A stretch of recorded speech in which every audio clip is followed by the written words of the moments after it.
सांगलीत युवकावर धारदार हत्याराने वार, दोघे जखमी, परस्पर विरोधी फिर्यादी दाखल, चौघांवर गुन्हा. शहरात असलेल्या कंपनीत कार्यरत असणाऱ्या मित्रास कामावरून कमी केल्याचा राग आल्याने तिघा संशयितांनी एका युवकावर धारदार हत्याराने वार करून गंभीर जखमी केले आणि या प्रकरणी जखमी उमेंद्र जितेंद्र भोसेकर वय वर्ष 24 राहणार मीरा हाऊसिंग सोसायटी फ्लॅट क्रमांक 7-10 माधवनगर रस्ता सांगली यांनी सांगली शहर पोलीस ठाण्यात फिर्याद नोंदवली आहे. पोलिसांनी संशयित रशीद मुल्ला यासह त्याच्या 2 मित्रांवर गुन्हा दाखल केला आहे. तर रशीद मुल्ला यांनी देखील पोलीस ठाण्यात फिर्याद दिली असून त्यामध्ये उमेंद्र भोसेकर यांनी दमदाटी करून हत्याराने वार केल्याचं नमूद केले. त्यामुळे पोलिसांनी भोसेकर याच्यावर देखील गुन्हा नोंदवला आहे.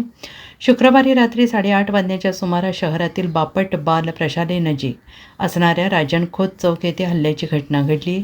उमेंद्र भोसेकर याच्या फिर्यादीनुसार फिर्यादी भोसेकर हा एका मोबाईल कंपनीत सेल्समन कामास आहे.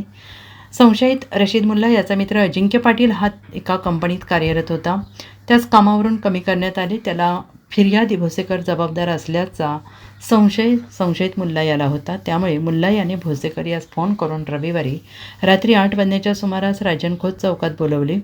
फिर्यादी भोसेकर तेथे आल्यानंतर संशयित मुल्ला आणि त्याच्या समवेत असणाऱ्या दोघांनी त्याच्याशी वाद घालण्यास सुरुवात केली.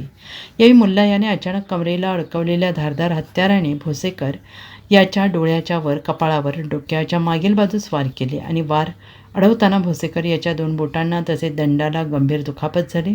अचानक झालेल्या या हल्ल्याने घाबरलेल्या भोसेकर याने घटनास्थळावरून पळून जायचा प्रयत्न केला असता संशयितांनी त्याचा पाठलाग करून जबरदस्तीने दुचाकीवर बसवण्याचा प्रयत्न केला. मात्र तोपर्यंत गर्दी जमा झाल्याने संशयितांनी तेथून पळ काढला. Bureau report, SPN Marathi, Sangli.